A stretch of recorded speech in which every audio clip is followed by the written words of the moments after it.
বন্যার্তদের সহায়তায় এগিয়ে আসার মিছিল দীর্ঘ হচ্ছে প্রতিদিন। নানা রকম ত্রাণ ও নগদ অর্থ অনুদানে নামছে মানুষের ঢল। অসহায় মানুষের পাশে দাঁড়ানো শুধু মানব সেবা নয়, দায়িত্ব হিসেবে দেখছে তারা। আর প্রান্তিক পর্যায়ে ত্রাণ পৌঁছানোর গুরুত্ব অনুধাবন করছে বৈষম্য বিরোধী ছাত্র আন্দোলন। অরণ্য গফুরের রিপোর্ট। টানা চতুর্থ দিনের মতো ত্রাণ সংগ্রহ কার্যক্রম পরিচালনা করছে বৈষম্য বিরোধী ছাত্র আন্দোলন। ভিড় কমাতে ঢাকা বিশ্ববিদ্যালয়ের শারীরিক শিক্ষা কেন্দ্রে ত্রাণ আর টিএসসিতে নগদ অর্থ গ্রহণের আলাদা বন্দোবস্ত করেছে তারা। সকালে কার্যক্রম শুরুর পর থেকেই ত্রাণ নিয়ে আসতে থাকে দেশপ্রেমিক জনতা। কেউ একক, কেউ যৌথ প্রচেষ্টায় ত্রাণের পণ্য সংগ্রহ করে জমা দিচ্ছে ছাত্রদের কাছে। হরেক রকম শুকনো খাবার, বিশুদ্ধ পানি, তেল, লবণ, আলু, পেঁয়াজ সহ নানা খাদ্যপণ্য ও পোশাক আশাক নিয়ে আসছে নানা বয়স আর শ্রেণী পেশার মানুষ। একদিকে ত্রাণ সংগ্রহ, অন্যদিকে চলছে ত্রাণ প্যাকেটিং। ক্লান্তিকে পেছনে ফেলে দ্রুততম সময়ে দুর্গত এলাকায় ত্রাণ পৌঁছে দিচ্ছে স্বেচ্ছাসেবকরা। তাদের কাতারে সামিল হতে পেরে আনন্দিত সবাই। আমরা প্রতিদিন খাবারটা দিচ্ছি আর কি, দুপুরে 400, রাত্রে 400, 800, শুধু ভলেন্টিয়ারদের জন্য, কারণ তাদের পেটে না দিয়ে পিঠে কিলান যাবো না। তো এটা আমাদের মানবিক উদ্যোগ এবং মানবতা হিসাবে নিজেই আমি উদ্যোক্তা হয়ে আমি কাজ করতে এসেছি। বাচ্চাদের খাবারের জন্য উনি আমাকে পাঠিয়েছেন যে দুধ, চিনি, সুজি। গত 3 দিন থেকে আমি বিভিন্ন জায়গায় ত্রাণ দিচ্ছি। আজকে এখানে আমি ত্রাণ নিয়ে আসছি।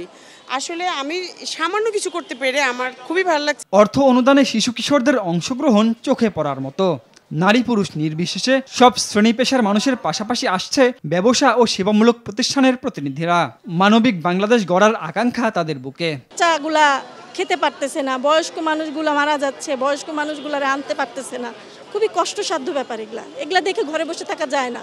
আমি ব্যাংকে টাকা জমিয়েছিলাম, তারপরে ওই ব্যাংকটা এখানে আমি জমা দিয়েছি। অতিথিদের তারপরে মাঝে মাঝে অনেক কিছু টাকা পাইতাম, এগুলো সব মিলে টাকা 1000 টাকা তারপরে দিয়ে দিলাম বন্যা বাসীদের, তারা যাতে ভালো থাকতে পারে, খাইতে পারে, তাদের ত্রাণ। খাওয়া দাওয়া, ঘুরতে যাওয়া, ওগুলো বাঁচিয়ে আমরা যা আমাদের লিমিটেড যে কাজগুলো ওগুলো খরচ করে, আর যেগুলো থাকবে ওগুলো আমরা এবার এইখানে দিয়ে দিব সবার জন্য। অনেক প্রত্যন্ত অঞ্চলে আছেন, তারা কিন্তু পাচ্ছে না। সেটার জন্য আমাদের যে প্রচেষ্টা সেটা অব্যাহত থাকবে। আমরা মুক্তিযুদ্ধ দেখেছি, মুক্তিযুদ্ধের পরবর্তী সময় আমরা এসব দেখেছি।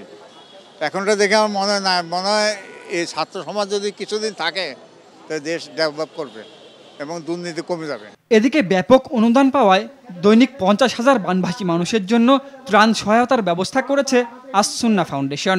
উদ্ধার তৎপরতা এবং ত্রাণগুলো জায়গা মতো পৌঁছানোটা এখন সবচেয়ে চ্যালেঞ্জিং কাজ হয়ে গেছে। ফেনীতে শত শত নয়, হাজার হাজার ট্রাক মালামাল রাস্তার উপর পড়ে আছে, ডিস্ট্রিবিউশন করা যাচ্ছে না। কেন করা যাচ্ছে না? কারণ দুর্গম এলাকায় মাল নেওয়ার মতো ব্যবস্থা নেই। ভয়াবহ বন্যা দেশের পূর্বাঞ্চলের মানুষকে দুর্ভোগে ফেললেও পুরো দেশকে নিয়ে এসেছে এক ছাতার নিচে। অরণ্য গফুর, RTV, ঢাকা।